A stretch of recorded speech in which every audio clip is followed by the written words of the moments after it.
again. We just finished up in the garden outside, and I hope you've watched that one. It's the first one to watch that talks about intro to spring and to gardening.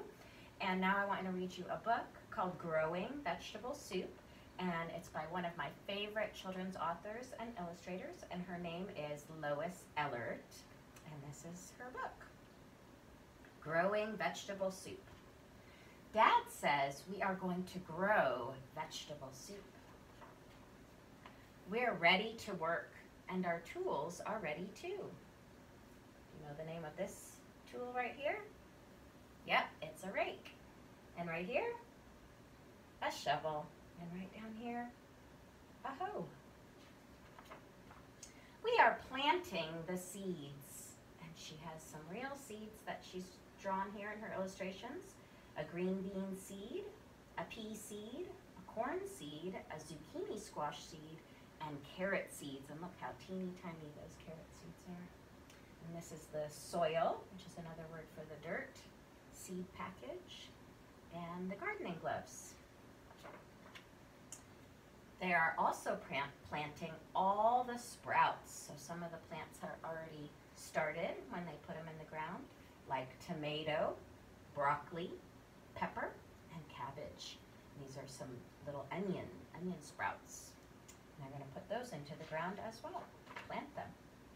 And giving them water. They're using their watering can, just like we have here at All Saints, to water the different plants. And here are all the things they have in the ground: the tomato, potato, green bean, carrot, cabbage, pepper, zucchini squash, pea, onion, broccoli, and corn. And this is the water coming down to feed the plants so they can grow. And waiting for warm sun to make them grow. Here's that sun, another important part of growing a plant. You need water, you need sun, you need soil, and then they also need air. Those are the things that plants need to grow. And grow, wow, look at them now. They are really getting taller, just like our own garden here that you saw in the other video. And grow into plants. And now you're starting to actually see some of the things that will turn into vegetables, like on the peas. You see the pea pods with the peas in them. And on the squash plant, you have the blossom, the flower, the squash bud, and that will turn into the squash. And these are some zucchini squashes here. We watch over them and weed them. Remember when we saw in our garden there were lots of weeds, and those are the plants that you don't want to grow in your garden because they take the sun and the space and the water away from the plants you are trying to grow. So we weed those, we take them out. Here is some broccoli. Oh, and they've got a little worm in their broccoli, and that's normal. You get bugs and worms in your garden. That's actually a sign of a healthy garden. Here's some green beans growing, and this is a hand grubber, another tool that they are using to help weed the garden. Until the vegetables are ready for us to pick. Oh, I bet you know that vegetable. Big and red and round. Tomatoes. You probably know that one too. Pepper and some corn. Or dig up. Remember we talked about how some of the vegetables grow under the ground, so they're going to have to dig those out of the ground, like these carrots and these potatoes. Those are going to be ones, and beets, like we saw in our garden, but they weren't big enough for you to actually see the beet. And we carry them home, and then we wash them. There's a big cabbage right here, and a bunch of onions. Onions are also ones that grow under the ground. They're bulbs. We cut them up and put them in a pot of water. So they've got their soup pot and their soup ladle, cutting carrots, corn, onions, zucchini squash, peas, potatoes, broccolis, and cabbage and green beans. So many yummy vegetables. I would love to eat this soup. And cook them into a vegetable soup. Oh, that sounds delicious. At last, it's time to eat it all up. It was the best soup ever. and we can grow it again next year. Awesome. Well, I hope you enjoyed that story, and I wanted to show you what you could do to kind of learn more from that. So one thing, of course, is making vegetable soup. That would be an awesome thing to do, and I'm sure that moms and dads know how to do that. But this is an art project you could also do where you are drawing a crayon resist picture of a vegetable garden, thinking about those things that are growing above the ground and those things that are growing below the ground. So I brought some of the ones that we had picked from the garden. So here's that little baby carrot. And remember, that was growing under the ground. Here's some parsley that grew above the ground. Some lettuce that also grew above the ground. And then this was one of those beets that isn't quite turned into a beet yet. It's just a root. But as the root grows, it would turn into a beet. It's not quite there yet. So your first thing for your picture is to get some kind of crayon. For crayon resist, oil pastels work the best, but regular crayons will work too. So whatever you have, you can use to make this beautiful garden picture.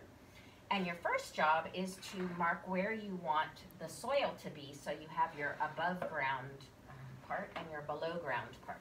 So somewhere in the middle, wherever you'd like it to be, you can make a line. I'm going to make mine wavy because that's the way I like it to be. You can make it however you'd like it. That goes across the paper to show your below ground and your above ground. Then you're going to start drawing some vegetables. So carrot was one of those ones we found. So I'm looking for a nice orange to go with our carrot. And what shape would a carrot be? That's right, it's like a triangle shape. So I'm going to make my triangle growing below the ground because that's where the carrots grow. So I'm going to make any size triangle I want to make. Any size will work. Okay, that's what mine looks like right there, but yours can look however you want. And then I'm going to color mine in because when you do the crayon resist and add the paint, you want the carrot to stay orange and not be the color of the dirt, which is what we're going to be painting on the bottom. And you can make as many carrots as you would like. It's your art. Do it, be as creative as you would like to be. Little carrots, big carrots, skinny carrots, fat carrots, any kind of carrots you want to draw. So I drew several carrots there. Now I'm going to move on to the beet. The beet is a circle. So you're just going to need some kind of red to be your beet. And again, those grow under the ground. So I'm going to be drawing some red circles under the ground. As many as you would like to do. I'll stop at 2. Onion is another thing we saw in the book that goes under the ground, and they're usually like a light brown or a yellowish kind of color. I have brown right here, so I'm going to do brown again. And I'm going to make that have a lot of lines on it, because if you ever look at an onion, it's got a lot of layers to it. So I'm going to do that. And then I'm going to add some things that go above the ground. So I could add my parsley. One of the things that grew above the ground. And this is just going to be some lines connected to each other, look like stems, and then you could add some little leaves, little bushy parts like our parsley looked like. I'll remind you what it looked like. It looked like this. So however that looks in your art, that would be wonderful. So there's my parsley that I drew. And oil pastels, you have to be careful because they do smear. But if you're using regular crayons, just make sure you're pressing really hard. I'm also going to do a tomato plant. So that's going to be, again, having some nice big stems and then adding some little red circles on it to be the tomatoes. And one thing we didn't talk about is even these plants have roots, right? So under the ground, under the parsley, you could have some roots to show that it's growing, because all plants need roots. That's how they get water and food from the soil. And then the last thing I'm gonna add, but you can use your imagination, use any kinds of vegetables that grow in the garden. I'm just gonna do some of the ones that we actually have. So I'm gonna do some lettuce here, and I'm gonna give some really big, well, not really big, but medium-sized big leaves. And then again, I'm gonna add my my roots. Oh, and we didn't add stems on the carrots and the beets. So even though they do grow under the ground, just like we saw here, there is a part that grows above the ground. So we want to add that to our drawing as well. We'll show the carrot, of course, but then let's show the top of the carrot as well. Make some stems for that, however yours looks.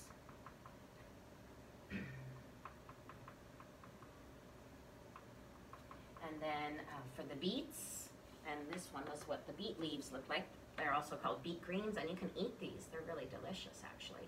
So you can see they have some red in their stems as well. So I'll make some stems with leaves, and then maybe I can add a little bit of red to those. And art is really about using your imagination.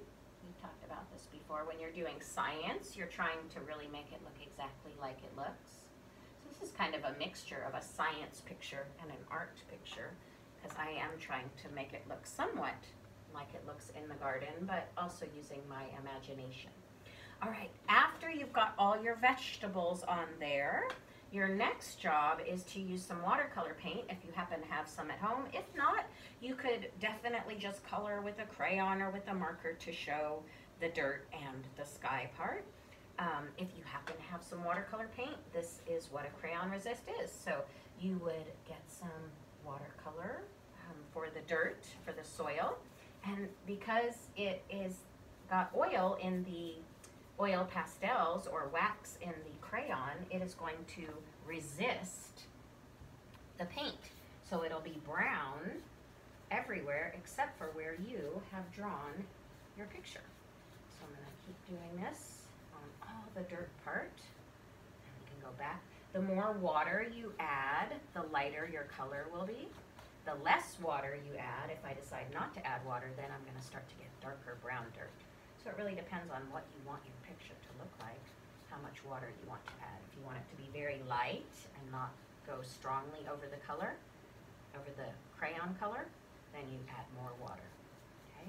So I've got my dirt all painted, and then I'm gonna paint my sky, which I want to be a beautiful blue for a beautiful blue day. I'm gonna do the same thing, just paint over the top of what I've drawn.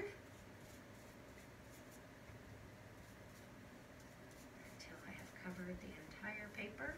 Again, if I want it to be a dark blue, I'm going to use more paint and less water.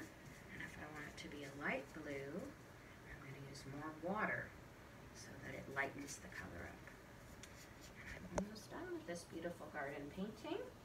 Crayon resist picture. Here it is. And I wanted to show you just one I had done another time so you can kind of get an idea that it doesn't have to look the same. It can be however you're feeling in that moment. So I hope you're having fun at home, and I hope to see you really soon. I'm missing you all, and watch other videos. Bye.